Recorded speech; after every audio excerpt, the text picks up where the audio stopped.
Chittagong road থেকে গাড়ি drive করে যাত্রাবাড়ির দিকে যাচ্ছিলাম। আমার গাড়ি থামাইলো এক পুলিশ ভাই। তো আমি বিশেষ কোনো ত্রুটি বিচ্যুতি কিছুই দেখলাম না, অনেক আগের কথা। পরে আমি বললাম আর কিছু আছে ভাই? বলে না, আর কিছু নাই। তো আমি বললাম তাহলে যাই। বলে যে হুজুর একটু চায়ের পয়সা দিয়ে যান। তা বললাম চায়ের পয়সা দিব কোন হিসাবে? বলে না, এটা আপনি খুশি হয়ে দিলে তো আমার জন্য এটা অসুবিধা হবে না। উনি আমাকে বললেন আপনি খুশি হয়ে দিলে অসুবিধা হবে না। তো এরকম একবার আরেক পুলিশ ভাই এরকম, আমি সৌদি থেকে আসলাম, গাড়ি থামালেন মাইক্রোবাস। তো ভিতরে কার্টুন টার্টুন দেখে বোঝা যায় যে সৌদি থেকে আসছে, বিদেশ থেকে আসছে। তো আমি বুঝলাম যে উনি কিছু একটা চাচ্ছে। তো বললেন, দেখ মুখ খুলে বললেন হুজুর একটু মিষ্টি খাওয়ান। তো আমার কাছে কাঁচা খেজুর ছিল, আমি এক ঠোন্না কাঁচা খেজুর দিয়ে বললাম এই যে মিষ্টি খান, আল্লাহর জমিনের সবচেয়ে সেরা মিষ্টি, এর চেয়ে মিষ্টি সুস্বাদু ফল হতে পারে না, দিয়ে চলে গেলাম। ভাই যাই হোক, এটা আমার কাছে ছিল, অতিরিক্ত দিয়েছে। কিন্তু যে সমস্ত ভাইরা, সত্যি আমাদের অনেক ভাইরা আছেন প্রশাসনের, যারা মনে করেন যে ক্লায়েন্ট খুশি হয়ে দিলে আমার জন্য হালাল হবে, মনে রাখবেন খুশি হয়ে দিলেও সেটা আপনার জন্য হারাম হবে, ঘুষ হবে, আপনার জন্য গ্রহণ করার কোনো সুযোগ। নবী করিম সাল্লাল্লাহু আলাইহি সাল্লামের যুগে এক ব্যক্তিকে যাকাত কালেকশন করতে পাঠিয়েছেন। তিনি যাকাত কালেকশন করে আসার পর সে ব্যক্তি বললেন, হে আল্লাহর রাসূল, এটা হলো রাষ্ট্রীয় কোষাগারের বাইতুল মালের, আর এটা হলো আমার পার্সোনাল। নবীজি বললেন তোমার পার্সোনাল কিভাবে হয়? বললেন যে যাকাত দাতা দেওয়ার সময় বলে দিয়েছে এটা রাষ্ট্রীয় কোষাগারে দিবা, আর এটা তোমাকে আমি দিলাম। নবী করিম সাল্লাল্লাহু আলাইহি ওয়াসাল্লাম তখন লোকটাকে বললেন, তুমি যদি বাড়িতে বসে থাকতা, আমার এই যাকাত কালেকশনের দায়িত্বে নিয়ে যেতে না থাকতা, তাহলে কি তোমাকে এটা দিত? বলে না, দিত না। তখন নবী করিম সাল্লাল্লাহু আলাইহি ওয়াসাল্লাম বলেছেন, তাহলে তোমার জন্য এটা জায়েজ নাই, এটা তুমি রাষ্ট্রীয় কোষাগারে জমা করো। আপনি সরকারি ওই পদে আছেন, আপনার কাছে কাজটা আছে, সেজন্যই আপনাকে সেদে সেদে টাকা দেয়। কই আমাকে তো দেয় না। কই যে লোক রাস্তায় বেচারা বসে বসে খয়রাত করে, তাকে তো দেয় না। ওই একই লোক দেখা যায় রিকশাওয়ালার সাথে 5 টাকা নিয়ে ঝগড়াঝাটি পর্যন্ত করে, আর আপনাকে টাকার বান্ডিল সব খুশি হয়ে দিয়ে দেয়। কাহিনী কি? তাহলে বুঝতে হয়, এই খুশি হয়ে যদি দেওয়া হয়, তারপরও সেটা কি হবে? সুদ, ঘুষ হবে। আপনাকে সরকার যে বেতন দেয় সে টাকা আপনার জন্য হালাল, ক্লায়েন্ট থেকে সুবিধা গ্রহণ করা জায়েজ হবে। আল্লাহ তাআলা আমাদের সব ভাইকে হারাম থেকে বেঁচে থাকার তৌফিক দান করুন, হারাম বর্জন করার তৌফিক দান করুন। হারাম বর্জন করার স্বাদ কি জানেন? সবচেয়ে বড় স্বাদ এবং তৃপ্তির জায়গা হলো মানসিক প্রশান্তি। আপনি একটা সময় ফিল করবেন যে আপনার টাকার ভিতরে কোনো হারাম টাকা নাই, আপনার সম্পদ সব হালাল, আপনার মানসিক প্রশান্তি হবে। আর হারাম করে টাকা যতই হোক, সবাই তাকে হাজি সাহেব, গাজী সাহেব, পয়সাওয়ালা সাহেব, অমুক সাহেব, তমুক সাহেব বলে। সে জানে দিন শেষে সে টিন চোর, গম চোর, টাকা চোর, পয়সা চোর, রক্তচোষা, খুনি, মানুষের হক নষ্টকারী, দুর্নীতিবাজ, ঘুষখোর। সে জানে সে একটা পাপিষ্ঠ। অতএব অপরাধের অদৃশ্য দাহনে তাকে জ্বালাতে থাকে, তার টাকায় তার ছেলে মেয়ে নাতি নাতনিরা মজমাস্তি করতে থাকে, তার ভিতরে জ্বালা পোড়া হয় যে হায়রে দিন শেষে আমি তো চোর ডাকাত, তারটা সে নিজেরটা নিজে জানে। অতএব এই অদৃশ্য জ্বালা অপরাধ বোধের, এটা থেকে যদি বাঁচতে চান, হালাল উপার্জন করবেন। আমাদের এই প্রিয় স্বদেশটার সবচেয়ে বড় সমস্যাগুলোর একটা হলো এই দুর্নীতির রন্ধ্রে রন্ধ্রে ঢুকে যাওয়া। আল্লাহ তাআলা আমাদের এই দেশটাকে দুর্নীতি মুক্ত করবার জন্য আমাদের সবাইকে কাজ করার তৌফিক দান করুন। আমাদের যুবক ভাইরা যারা এক সময় বিভিন্ন চাকরিতে ঢুকবেন, ব্যবসা বাণিজ্যে যাবেন, যেখানেই যাবেন, আপনি প্রতিজ্ঞা করেন কখনো আপনি অসৎ উপায় উপার্জন করবেন। আমাদের দেশে শয়তান আমাদেরকে বলে যে আগে টাকা পয়সা কামায় নে, এরপরে একটা সময় তওবা ইস্তেগফার করে আল্লাহর কাছে দোয়া রোনা জারি করবে। এই জন্য দেখবেন 2 নম্বর, 3 নম্বর, 4 নম্বর পথে টাকা পয়সা কামাই করে আঙ্গুল ফুলে কলা গাছ হয়ে বুড়া বয়সে দাড়ি রেখে, টুপি লাগিয়ে, জুব্বা লাগিয়ে, তসবিহ হাতে নিয়ে, ওমরা করে, হজ করে, এমনকি মসজিদ থেকে বের হতে চায় না। মুয়াজ্জিন সাহেব বলে তোমরা এত মসজিদ বন্ধ করার জন্য পাগল হয়েছে কোনো ভাই?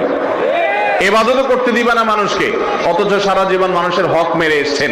এ আল্লাহর বান্দা জানেন না তার এই ইবাদত কোনো কাজে আসবে না যতক্ষণ পর্যন্ত মানুষের হকের নিষ্পত্তি না করেছেন। জ্ঞান অর্জন করতে চায় তাহলে সেটা তাকে দেওয়া যাবে, কারণ এই কোরআন আল্লাহ রাব্বুল আলামিন বলেছেন কোরআনে কারিমে হুদাল লিন-নাস। এই কোরআন শুধু হুদাল লিল মুত্তাকিনও আল্লাহ বলেছেন, আবার শুধুমাত্র হুদাল লিল মুত্তাকিনই বলেন নাই, আল্লাহ হুদাল লিন-নাসও বলেছেন। গোটা পৃথিবীর মানুষের জন্য হেদায়েত। অতএব গোটা পৃথিবীর মানুষকে, অন্য ধর্মের মানুষকে গাইড করবে কোরআন। বিধায় কেউ অমুসলিম যদি কোরআন জানতে চায়, বুঝতে চায়, অবশ্যই তাকে কোরআনের ব্যাখ্যা, কোরআনের অনুবাদ তাকে দেওয়া যাবে। সে জানবে হ্যাঁ পবিত্রতা ছাড়া কোরআন ধরা জায়েজ নাই, সেটা আপনি মুসলমান হিসাবে আপনার জন্য প্রযোজ্য, তাদের জন্য প্রযোজ্য না। এরপরে প্রশ্ন হলো, মসজিদ কমিটি হাফেজ সাহেবদের জন্য তারাবির টাকা কালেকশন করে মোট টাকার অর্ধেকও না দিয়ে বাকি টাকা মসজিদের পিছনে এবং ইমাম মুয়াজ্জিনের জন্য রাখে, টাকাটা কি তাদের জন্য জায়েজ হবে? এটা নিয়ে আমরা এর আগে বিভিন্ন জায়গায় বলেছি, মসজিদ কমিটি অনেক জায়গাতে এই কাজটা করে। আপনি যদি ইমাম সাহেবের জন্য মুয়াজ্জিন সাহেবের জন্য টাকা তোলেন, বিশেষ করে ঈদের সময় দেখা যায় ইমাম মুয়াজ্জিনের বোনাস দিবে, হাদিয়া দিবে, এই নাম করে টাকা তোলা হয়।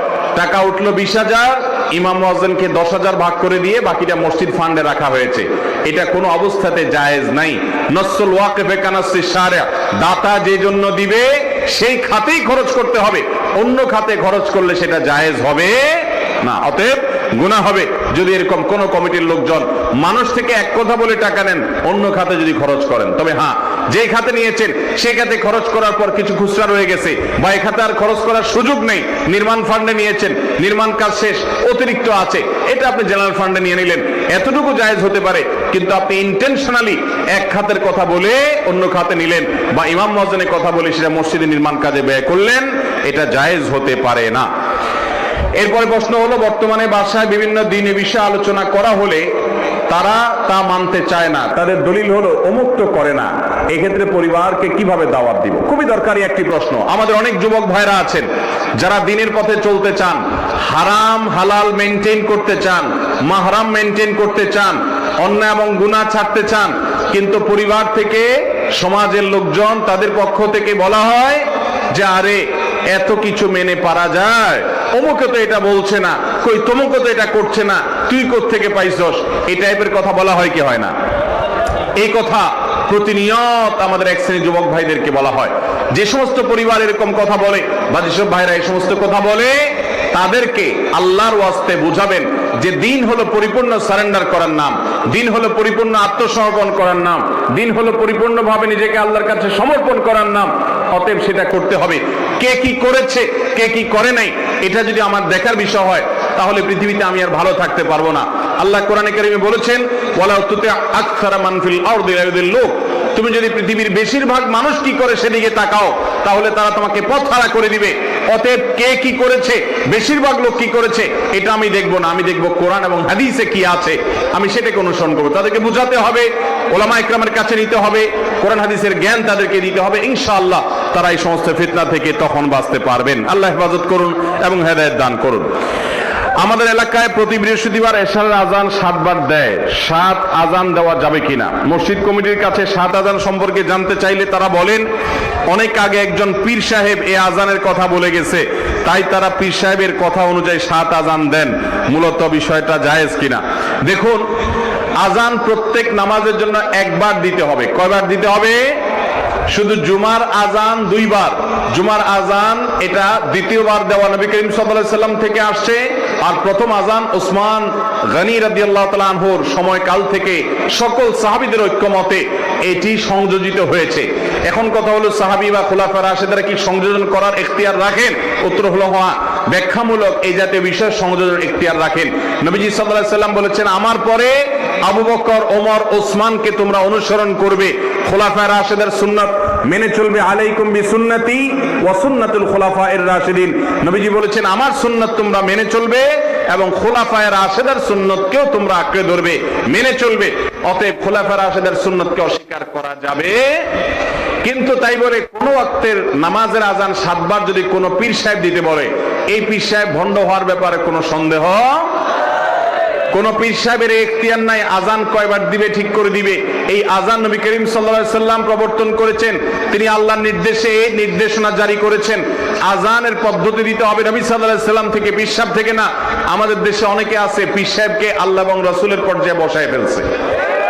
পীর সাহেবের কথা কোরআন এবং হাদিসের সাথে যদি সাংঘর্ষিক হয়, তাহলে পীর সাহেবের কথাকে ছুঁড়ে ফেলে দিতে হবে।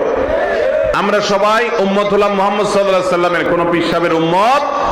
আমরা গোলাম হলাম আল্লাহর, কোন পীর সাহেবের গোলাম এমনকি কোনো আলেমেরও গোলাম না। কোন আলেমের কথা যতক্ষণ পর্যন্ত কোরআন হাদিসের মধ্যে থাকবে আমরা গ্রহণ করব।